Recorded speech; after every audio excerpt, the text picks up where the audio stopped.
Aliens cried for help, and Deathworlders rose from the darkness.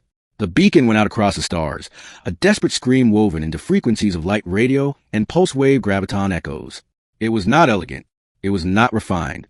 It was survival. The Kethri were dying. Their homeworld, Korval, had been shattered by the relentless advance of the Vork's dominion, a species of cold, insectoid conquerors who consumed biospheres with mechanical efficiency. The Kethri were not a warrior race. Their ships were designed for beauty and exploration, not for war. Their defenses crumbled within days. So they did the only thing they could. They sent a call. Help us. Anyone. Please, anyone who can hear this. And the galaxy heard them. But the galaxy turned away. The Trivane Consortium decided it was too risky. The Seraphim Collective of crystalline life forms deemed the Kethri loss unfortunate but necessary for long-term stability. Even the noble Shal, self-proclaimed guardians of peace, shook their heads and said, "We cannot fight the Dominion. Not even for you." The beacon floated through void, carrying their despair into silence. But the galaxy had forgotten something. It had forgotten that at the edges of known space, past navigational barriers, there was a place whispered about in terror, a place where no sane captain dared to venture, a planet so hostile, so violent, so unyielding that the galaxy had written off its inhabitants as legends. If they survived at all, that place was Earth, and the ones who lived there were Deathworlders. Part 1, the cry. The message drifted, bouncing across comm relays and derelict satellites until it found its way to an automated listening post hidden in the asteroid belt near Sol. The AI there flagged a distress call, unsure what to do. Humanity had not yet been invited into the Galactic Council.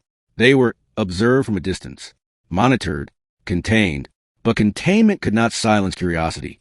The message reached the Terran Directorate, and from there, filtered to the fleets of the outer colonies. Settlers, exiles, and soldiers hardened by endless skirmishes with pirates, rogue AI, and the wild chaos of Earth's frontier. The words hit them like a spark to dry tinder. Help us. Please. Anyone. And humanity, fractured though it was, remembered something deep in its bones. It remembered being alone. It remembered crying out into darkness, desperate for connection. And so, when the galaxy turned its back, the Deathworlders rose. Part 2, the gathering. Commander Alara Voss leaned over the hollow table aboard the battleship Ironhowl. Her hair was shorn close to her head, her eyes sharp and unflinching. Around her stood captains, mercenaries, and wanderers, men and women who had carved survival out of a hostile universe. "We've all heard the call," she said, voice carrying the weight of iron. "The Kethri are being wiped out. No one else will move. That leaves us." A grizzled ex-marine spat into a cup. "You're talking about taking on the Dominion. You've seen the reports. Entire fleets shredded. We're outgunned 10-1. Voss didn't flinch. "Outgunned, yes. Outmatched? No. We are Terrans. We are forged in gravity that breaks alien bones, in storms that rip cities apart, on a world where everything tries to kill you before you can walk.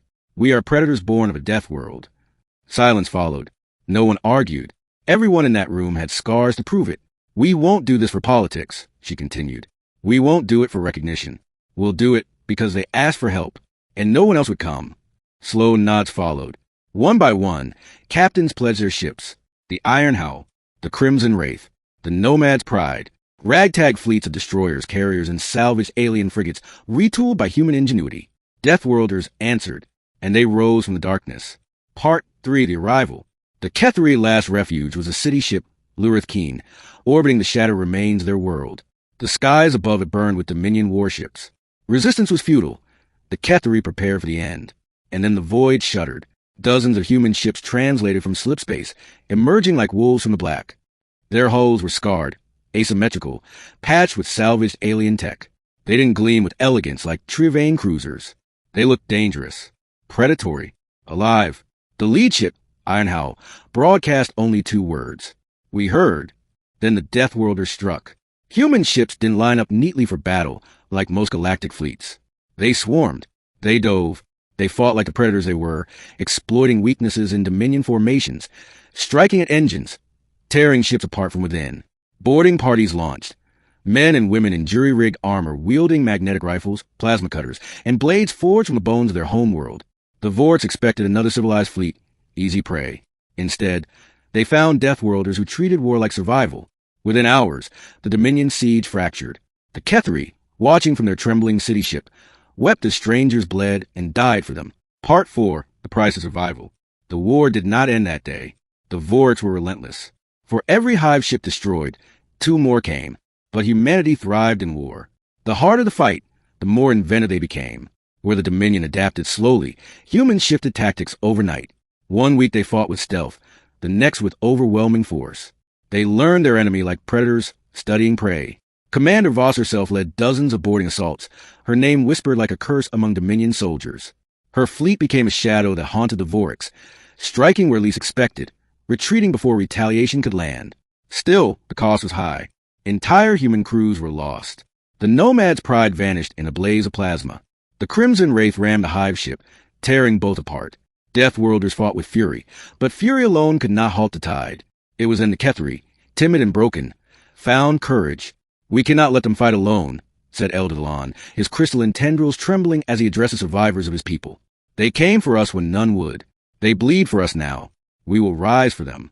And so the Kethri joined, not as warriors, for they had no weapons, but as innovators, healers, engineers. They reforged human weapons with alien precision, designed shields that bent Dominion plasma, grew living armor that bonded with Terran soldiers. Together, Predator and Pacifist forged an alliance. Part 5, Shadows of War. Months turned to years. The Deathworlder Kethri alliance struck blow after blow, carving out free systems, liberating colonies enslaved by the Dominion. They were no longer just fighters. They were symbols to the broken. They were hope to the Dominion. They were nightmares. The galaxy watched in stunned silence. The Trivane, the Seraphim, the Shawl, all who had turned away now witnessed the impossible.